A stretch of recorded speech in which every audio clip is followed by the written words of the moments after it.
জন্য যে দুদিন আগে বরিশালে আদালতে যে ঘটনা ঘটেছে, যে ওখানে আইনজীবীরা বেশ ভাঙচুর করেছেন। ওখানে যিনি বিচারক হিসেবে যিনি ছিলেন, চিফ মেট্রোপলিটনের আদালত, ম্যাজিস্ট্রেটের আদালতে, সেখানে হইচইটা হয়েছে। সেটাকে কেন্দ্র করে তারপরে দেখলাম আমরা যে আইনজীবী সমিতি যিনি সভাপতি, তাকেও আইন শৃঙ্খলা বাহিনী আটক করে নিয়ে গেছেন।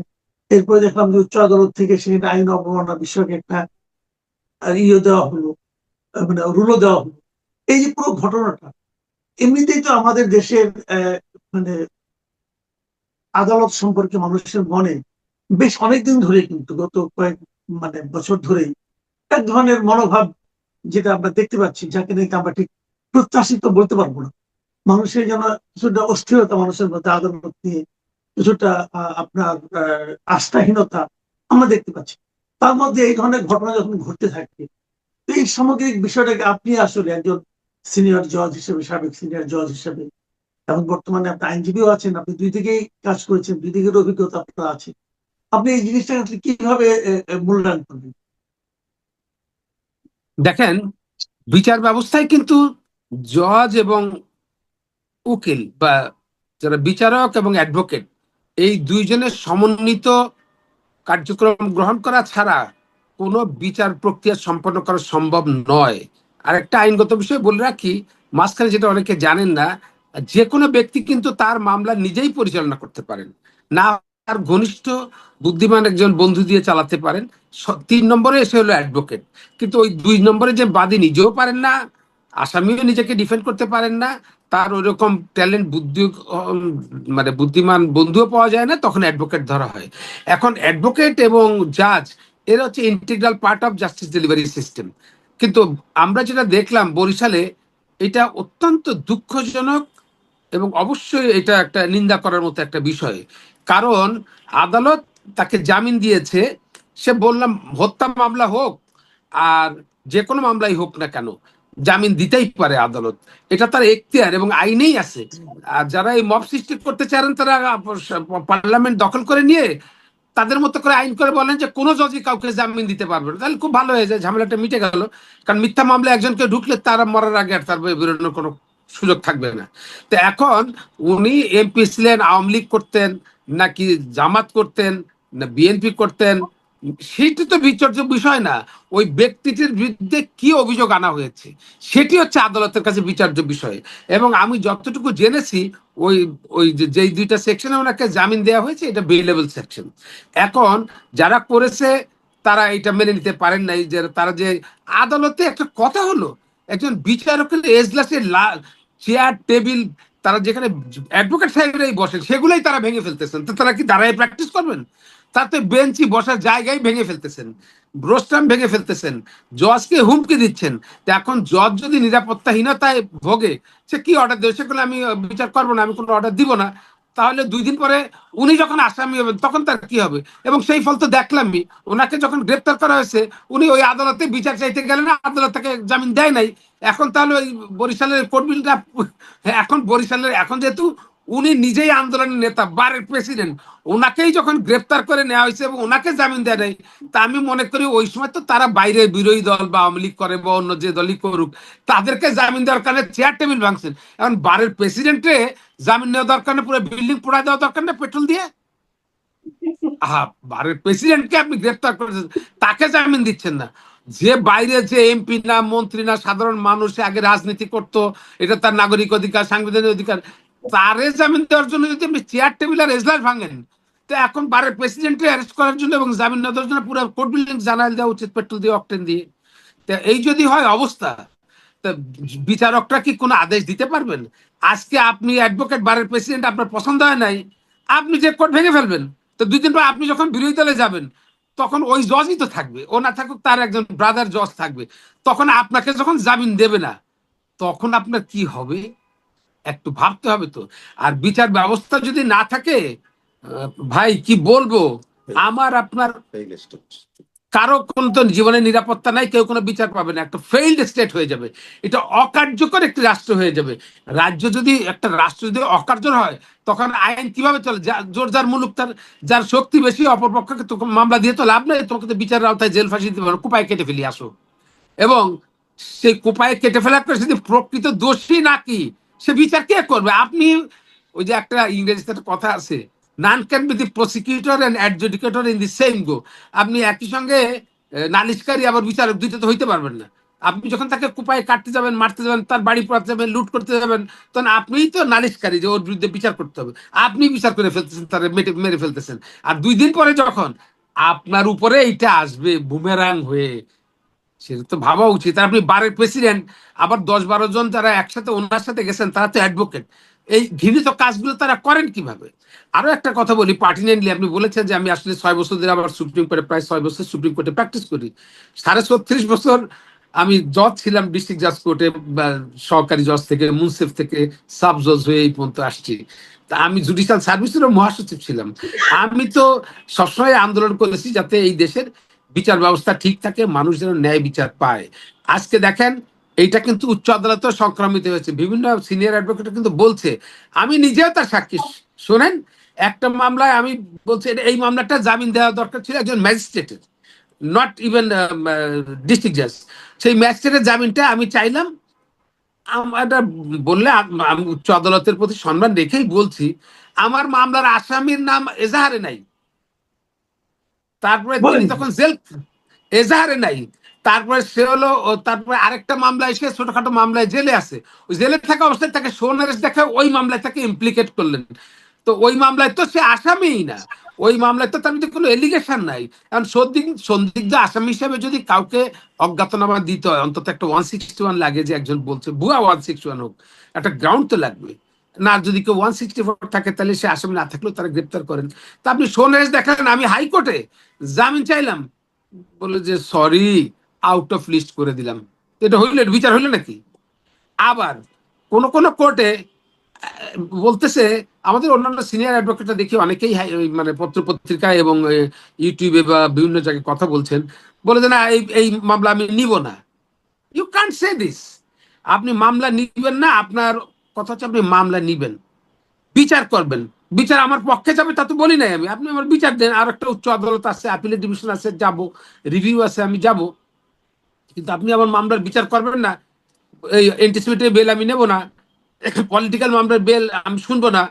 তারপরে এগুলো তো আপনি বলতে পারেন না, আপনার ওয়াদ ভঙ্গ হয়ে যায়। হ্যাঁ, আপনি বিব্রত বোধ করার অধিকার আছে, সেটা কখন? আপনার মামার, আপনার ছেলের, আপনার বাবার, আপনার চাচার, আপনার খালুর কেস আছে, তা আপনি তো সবই এমব্রেস ফিল করতেই পারেন। কারণ সেখানে আপনার ইন্টিগ্রিটি নিয়ে প্রশ্ন আসবে যে না, খালুর কেস করে তার পক্ষে রায় দিয়ে দিস, আচ্ছা এটা আমি করবো না, এটা আমি বিব্রত আচ্ছা, বোধ আমাকে করবো। আমাকে একটা কথা বলেন। এই যে যে ঘটনাগুলো আপনি বলছেন, এই সবগুলো ঘটনাই তো আলটিমেটলি বিচার ব্যবস্থার প্রতি সাধারণ মানুষের আস্থার ক্ষেত্রে এক ধরনের সন্দেহ যুক্ত করছে, সন্দেহ করছে, তৈরি করছে। তো এটা আসলে শুরুটা হলো কবে থেকে? আপনি তো অনেকদিন ধরে আছেন, আপনি কি এটা বলতে পারেন কবে থেকে শুরু হলো, কিভাবে শুরু হলো?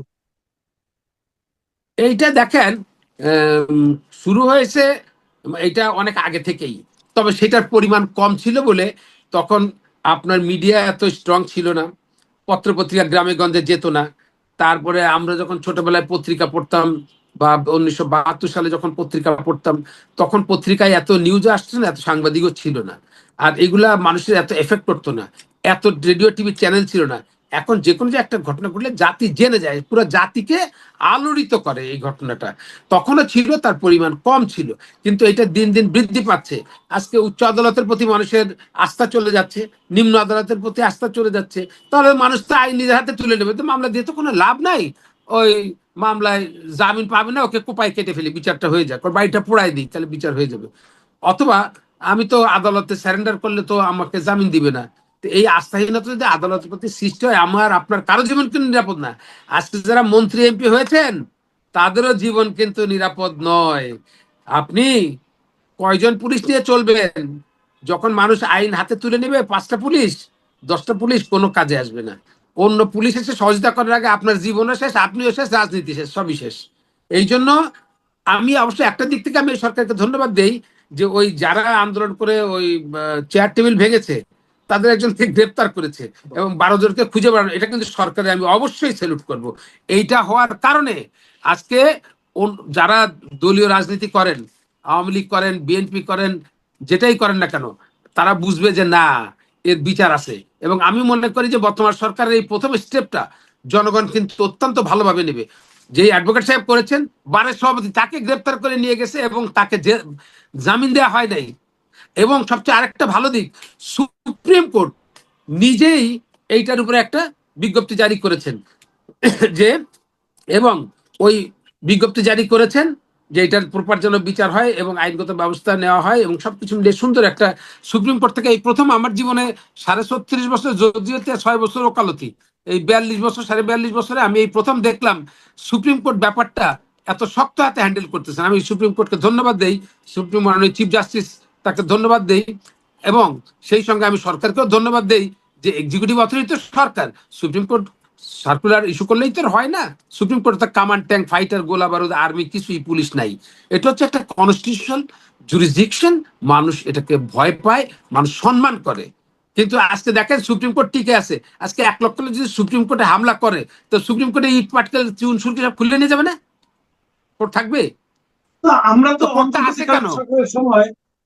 অন্তর্বর্তীকালীন সরকারের সময় সে ধরনের ঘটনা দেখেছি, যে হ্যাঁ, সুপ্রিম কোর্টের মাঠে এসে নিয়ে এখানে সবাই এসে জড়ো হলো, মব তৈরি হলো, এবং তাদের দাবি অনুযায়ী সুপ্রিম কোর্টের বিচারকদেরকে সরাই দিতে হলো। এটা তো আমরা দেখেছি।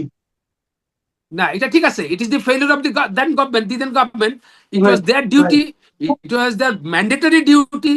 দে have taken oath, in any way they have taken oath to uphold the constitution, to uphold the law and order, and without any bias, favor and fair. তো সেটা তারা করতে পারে নাই, এটার অবশ্যই আমরা নিন্দা করি। আর আজকে সুপ্রিম কোর্টের যে রোলটা, এটা অত্যন্ত মানে প্রশংসনীয়, কি বলবো, অনেক সম্মান করার প্রশংসনীয়। মতো।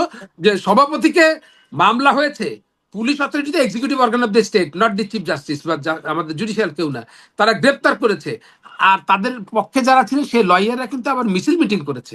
এটা নিয়ে হাইকোর্টেও যারা সমর্থন করেন তারা মিছিল মিটিং করেছেন, এটা দেখবেন পত্রিকায়। আবার তার জামিনের জন্য জামিন কারো দেয় না, হাইকোর্টেও মিছিল মিটিং হচ্ছে। এটা হ্যাঁ, যার যার স্বার্থে। কিন্তু দেখেন ভাই, আমি বলি, আজকে যারা আমরা দেশের নাগরিক, আপনার আদালতের উপরে যদি মানুষের আস্থা হারায় যায়, তারপরে যদি মানুষের এর উপরে শ্রদ্ধাবোধ না থাকে, আমার আপনার কারো জীবন নিরাপদ না, কোনো বিচারপতিও কিন্তু নিরাপদ না, এটাও বুঝতে হবে, কোনো মন্ত্রীও নিরাপদ না। এই জন্য সরকারের অন্তত এইটুকুর জন্য ধন্যবাদ দিই, সরকার এটা ভালোভাবে হ্যান্ডেল করছেন। আর যেটা বললাম যে এটা কিন্তু সংক্রমিত হয়ে যায়, কারণ ছোট্ট দেশ, হ্যাঁ, ওই পর্তুগিজ ভাষায় বলে যে গাডো গাডো, মানে মাখামাখি। হ্যাঁ, তা আমি যেই দেশে ছিলাম জাতিসংঘে ইন্টারন্যাশনাল জাজ, ওই ছিল বলে হাউনিয়ান গাডো গাডো, মানে আমরা নিজেরা মাখামাখি করে আছি। তা আমাদের 18 কোটি লোক এইটুক জায়গার মধ্যে মাখামাখি করে আছি। তো কিছু হইলে সারা জাতি মেখে যায়, একটা সাথে একটা জুড়ে যায়। তো এই জন্য এই বিচার ব্যবস্থার যাতে ঠিক মতো কাজ করে, এটার জন্য আমাদের প্রত্যেকের কাজ করা উচিত। এই সঙ্গে আমাদের মাননীয় চিফ জাস্টিস যিনি আছেন তারও ওথ নিয়েছেন, সমস্ত বিচারপতিরা ওথ নিয়েছেন, তারা যেন কারো প্রতি ভায়াস হয়ে এইভাবে আর না বলেন এই মামলা আমি করব না। এইটা ওথ ভঙ্গ না, গুনাও হবে, আপনি তো নৈতিকতার দিক থেকে পরাজিত হয়ে যাচ্ছেন। তারপরে আপনি যেটা ম্যাজিস্ট্রেট জামিন দেবে, আপনি তো বুঝতেছেন কোন মামলা, যার নাম নাই এজাহারে, মিথ্যা মামলা, আপনি বুঝতেছেন আমার বিরুদ্ধে বাদী কোনো এলিগেশন দেয় নাই, যেটা ম্যাজিস্ট্রেট দেবে, ম্যাজিস্ট্রেট ভয় পাচ্ছে। আর ডিস্ট্রিক্ট জাজ দেবে, সেশন জাজ, সে ভয় পাচ্ছে। আর হাইকোর্টে আসার পরে আপনি কনস্টিটিউশন জাজ, আপনি তো সরকারের কিন্তু চাকর না, আপনি কিন্তু সার্ভিস করতে যেটা বুঝায়, আপনি কিন্তু সার্ভিস করেন না। You are holding the constitutional position to uphold the fundamental rights that has been enshrined in the constitution. মৌলিক অধিকারের রক্ষা কবচ দেওয়ার জন্য শপথ নিয়েছেন। আপনি যদি মৌলিক অধিকার না করে এই মামলা আমি বিচার করব না, এটা আমি শুনবো না, এটা কি আপনি বলতে পারেন?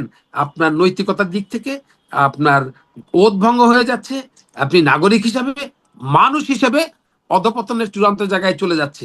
কিন্তু মানুষ আপনাকে সরাসরি কেন আক্রমণ করে না, কেন বলে না? কারণ আপনার বডিগার্ড আছে, আপনার পুলিশ আছে, এবং আপনি অন্যায় করলেও রাষ্ট্র আপনাকে সমর্থন দিবে, কারণ তা নাহলে আবার রাষ্ট্র থাকে না। রাষ্ট্র থাকার জন্য আপনার বিচারপতিকে এবং বিচারকদের প্রোটেকশন দিতে হচ্ছে। তারপরে বলি যে একজন জজ যদি আদেশ দেয়, হাইকোর্ট ডিভিশন থেকে আদেশ দিলে অ্যাপিলেট ডিভিশন যাবেন, ম্যাজিস্ট্রেট সাহেব আদেশ দিলে সেশন জজে যাবেন, সেশন জজে আদেশ দিলে হাইকোর্ট ডিভিশনে আসবেন, তো হাইকোর্ট ডিভিশনে আসলে অ্যাপিলেট ডিভিশনে যাবেন, অ্যাপিলেট ডিভিশনের পরে যদি রিভিউ থাকে সেখানে যাবেন। কিন্তু আপনি তো আইন হাতে তুলে নিতে পারেন না, আপনি এজলার ভেঙে ফেলবেন। আজকে যদি লোয়ার কোর্টে এটা ভেঙে দেওয়া হয়, 2 দিন পর হাইকোর্টে তো এটা ভেঙে দেওয়া হবে। এবং হাইকোর্টের নথি ইতিমধ্যে দেখা গেছে কেউ চিফ জাস্টিসের দরজায় লাথি মেরেছেন, আবার বিচারপতিও হয়েছেন পুরস্কার হিসেবে। আবার কেউ কেউ নির্বাচন, সুপ্রিম কোর্টের নির্বাচন 43 দিন পরে দরজা ভেঙে ভোট গুনে সে নির্বাচিত সেক্রেটারি হয়েছেন। তো এখন এটা আমি কাউকে দোষারোপ করতে চাই না, দোষারোপ জনগণ করবে, আমি কে, এটা আমার ফিলিংস না আপনার সাথে শেয়ার করলাম। তো অনেক জাতির ধন্যবাদ। আমি চাই যে এই দেশের মানুষ বিচার ব্যবস্থার প্রতি শ্রদ্ধাশীল হোক, বিচার ব্যবস্থা ভালোভাবে চলুক, আমার আপনার জি। জীবন নিরাপদ থাকুক এবং বিচার